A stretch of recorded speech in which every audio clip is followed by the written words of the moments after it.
So, lads, today I want to apologize about the sound. I want to apologize about obviously the background noise. As you can probably tell, I am in fact in a bathroom. Yes, I am in fact in a bathroom right now. Why am I in a bathroom? Because it is currently the only place where I am right now where I'm not going to be waking somebody up. It's 2 a.m. I have not been home since right after the Fever game. Right after the Fever game, I went out and I am 6 drinks in. So today we're going to be talking a little bit about the Katie Lou Samuelson injury. Katie Lou Samuelson has tore her ACL, and not good. It's really not good. Like, as much as whatever I'll say is, Katie Lou was not anything special for the Indiana Fever. She was, in fact, I'll say is she was terrible to start the year.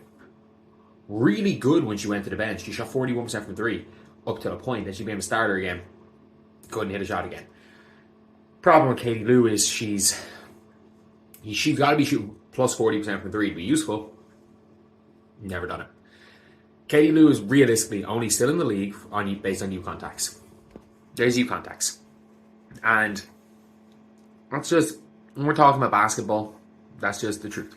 However, Katie Lou as a person seems to be an incredibly good person. Like, none of her teammates have had any issue with her at all. At all, at any stage in her career, none of her teammates have had any issue with her. We saw with last year where she tried to be a vet for Caitlin Clark. It's hard to do. It is hard to be a vet for a generational talent, but she tried. I'm not gonna lie. Katie Lou Samuelson tried. She really tried. But she just unfortunately was not good enough. And then obviously her getting traded to the Seattle Storm, I'll say not traded to Seattle Storm, her getting bought out, her contract was still a disaster for the Fever. And like, the timing wasn't great either, because had she gotten injured at any other stage, her contract would have been suspended and all the other stuff. But at least that doesn't matter. That doesn't matter. Like, we can talk about we talk about the facts, we can talk about stuff in a matter of fact way, but none of that matters. Like, someone's just tore her ACL. It's a hard injury to come back from, and I think she will come back from it in the WNBA, because let's be real, she took a year, like, not that it's the same thing, but like, she did miss a year because of pregnancy and then got a max contract immediately afterwards. Like, Lynn Dunn, what are you thinking? What were you thinking? What were you thinking, Lynn Dunn? Like, I have a video that will be actually released an hour after this, and I might say something that ages badly now that her ACL is torn, but obviously it was recorded at halftime during the Paige Beckers game. But at the same time, like, what was she thinking? But for the Seattle Storm, I don't think it makes any difference. Like, if anything, like, Alicia Clark's going to be in there. They have Lexi Brown, assuming she doesn't have any issues with Crohn's disease. Yeah, the Storm aren't going to be very good. Like, I literally saw a post and it was like the Storm starting five. And it was like, Alicia Clark in there. They were like, oh, this is going to be the best defensive lineup in the W. And I'm like, really? You weren't saying this when it was Jordan Horston meant to start. Jordan Horston's a better defender than Alicia Clark. But I do have to give Alicia Clark her credit. She's pretty good. Alicia Clark's a pretty good player. But Katie Lou this was going to be the bounce back year. Her best season was in Seattle. Yeah, she's better in Seattle than she was with the Sparks. Her best season was with Seattle. She had come off a good Unrivaled. Like, again, in comparison to some of the players, was it good? No. She had a few really good games. Could she shoot an Unrivaled? Not really. But there were games where she looked as good as Satu. That is a fact. She somehow nearly, if she could hit an open three-point shot, she would have beaten Fee Collier in 1v1. I'm pretty sure Fee beat her, was it like 10-8, but Katie Lou missed like 5 wide open threes. But yeah, it's a bit of a pity, because obviously, look, she had come into this year in really good form. Like, this was going to be the bounce back year. It was meant to be the bounce back year.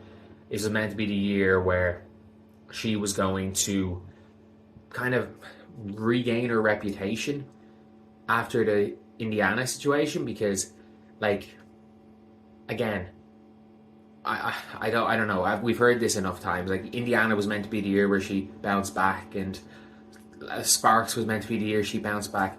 I'm sorry, like, she was taking over Nafisa Collier and Enrique Agamboale in the draft. Like, we can be completely honest here. That was dumb. That was dumb. There's no ifs, ands, or buts about it. No, like, bouncing back. Katie Lou Samuelson is like 3 months younger than me. It's not like she's younger. It's not like she's a young player or anything. But was going to be a good member, and I wanted her to succeed.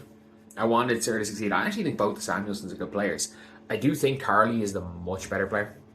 I think Carly Samuelson is going to be fantastic for the Minnesota Lynx. I think Carly is significantly better than Katie Lou, just because she plays defense. She has a position.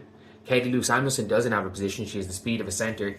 She doesn't shoot the ball particularly well, and she's got the height of a power. Like, she plays the small forward. She's got the strength of a point guard, speed of a center, and doesn't shoot the ball well. So, like, I don't know. I know, and I do hope that there is a situation where she can bounce back. I would hope that, like, she's going to miss the entire year. She's going to miss the overseas season. She's going to probably bounce back next year, probably on a minimum somewhere. I think the team's still probably going to take Katie Lou on a minimum.